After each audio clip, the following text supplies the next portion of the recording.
We are starting to learn the laws of the Shulchan Aruch in Siman Tav Kuf Bet, laws of Yom Tov.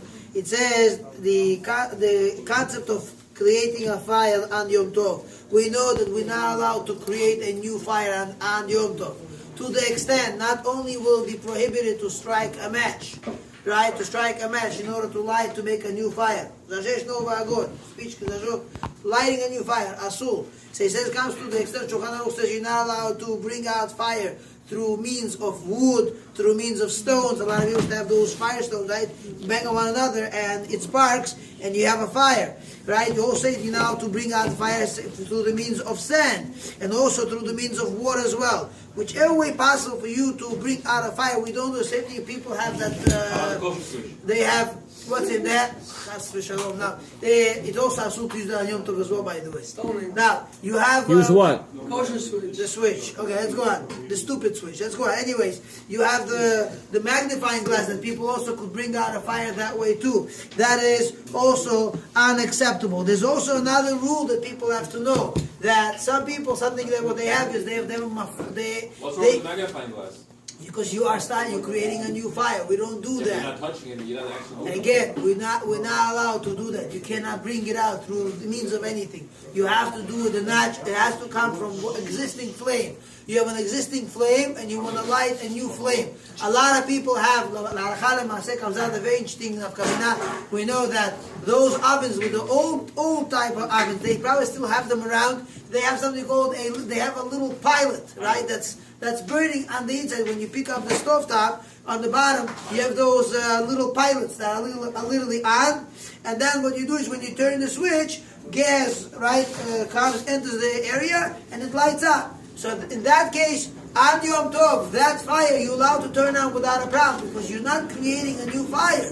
That fire is already coming from an existing flame that's there already. The problem will be is to shut it off will be a not such a simple issue because what happens is you lighting up a new fire because the fire comes. Also in that case, those kind of stoves you have to unplug it because it goes. Wait, hold on. So when you turn on the fire from an existing pilot flame that's there already, so you're already only you're creating another fire through the means of another fire which was there from before. But to extinguish it will be a problem. Why? Because you have two separate flames. You have a flame, the pilot that's burning here, and you have the big fire over here. So to extinguish this fire will be a problem. It's not a simple thing. So to turn it on, not a problem. To turn it off is a problem. Now, the new ovens that they have is the electrical ovens. What they have is that the gas works, right? But then you have something called an electrical sparks that's there, that spark, and that's how the gas comes and turns on. You're not allowed to use that on Yom Tov.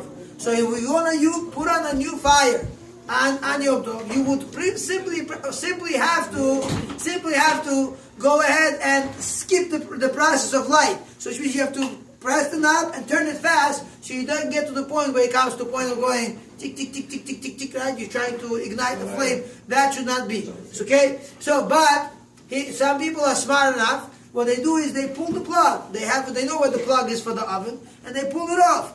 Okay, but then you also shut off your clock that's over there, the dial, right? The dial clock that's there.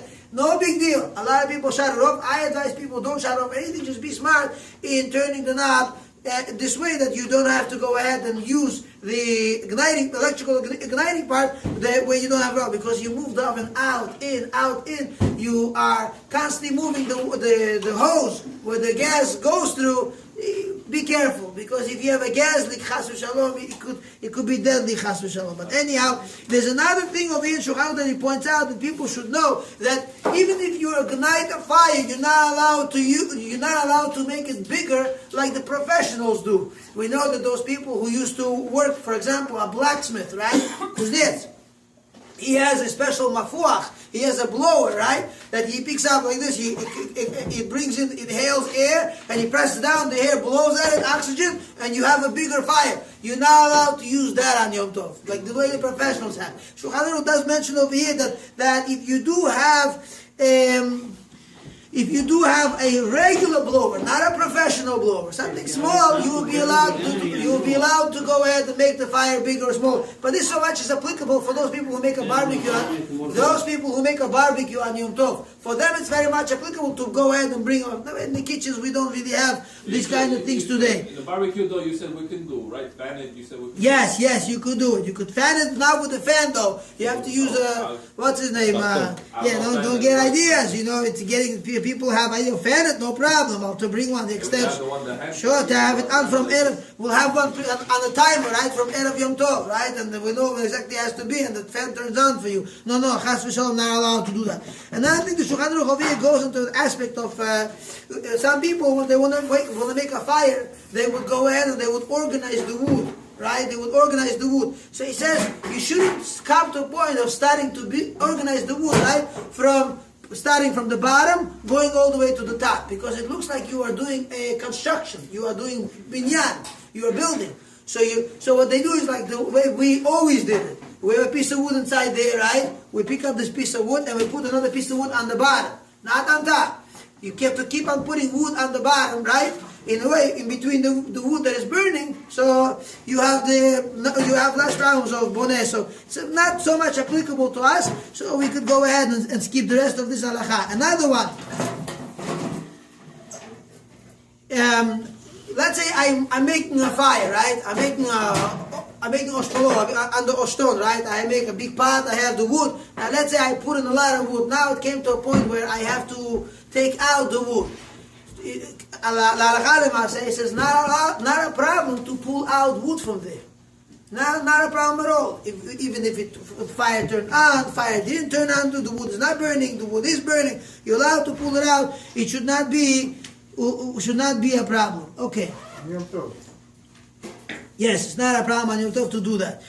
And as long as you don't extinguish it, do not extinguish anything, that should be for sure, will be asur. Same will be applicable to people who smoke on Yom Tov, right? Smoking on Yom Tov, people have to be careful. You want to smoke on Yom Tov, you want to rely on the leniency that you want to call this ochel nefesh, right? That's I say, it's like eating. It's like eating food. They in a way, they fool themselves. Why? Because they get into a problem. What kind of problem? And if they smoke on Yom Tov, they should not smoke on ta'anit. Why? Because if they call this food, you're not allowed to eat food. So, you make up your mind. What are you holding by?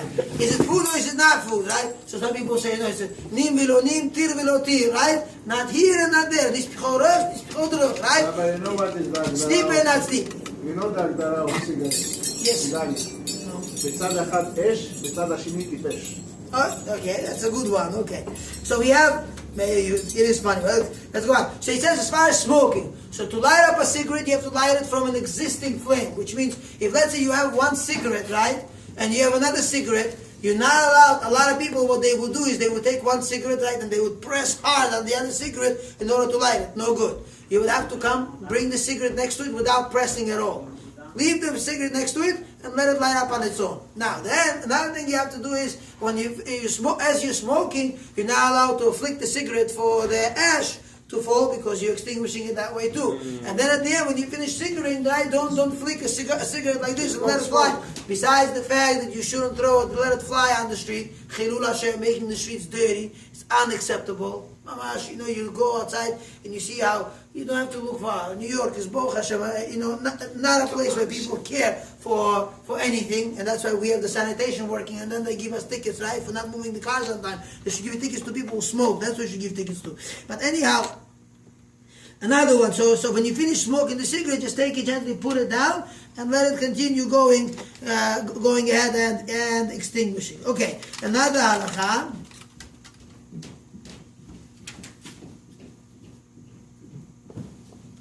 Okay, another one is like this. The last halakha will do. It says like this. What about using new pots on Yom Tov? Now we know that when the pot, the way they used to make us, the way the pots were made in the olden days especially, they would make a pot. After they finish the pot, they would do something is they would take it and they would put it inside the kivshan hayesh. They would put it inside the fire. Why?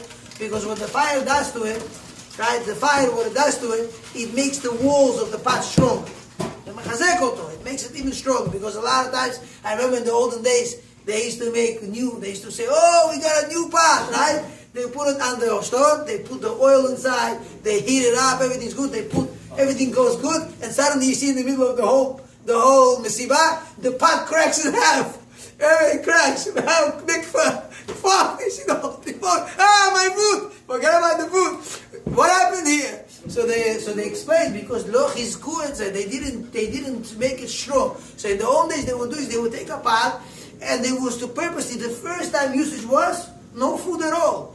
Put it into the fire and let it burn.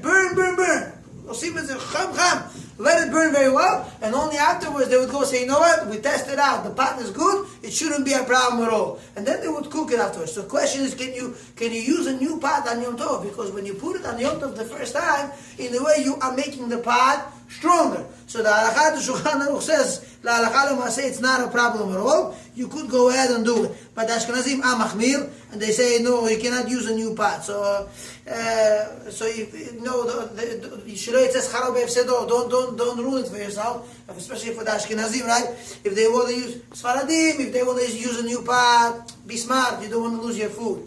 But Ashkenazim, if they want to start cooking, they have to make sure that the pot was used already from before, for sure, in order to come to the point of even to start cooking. Okay.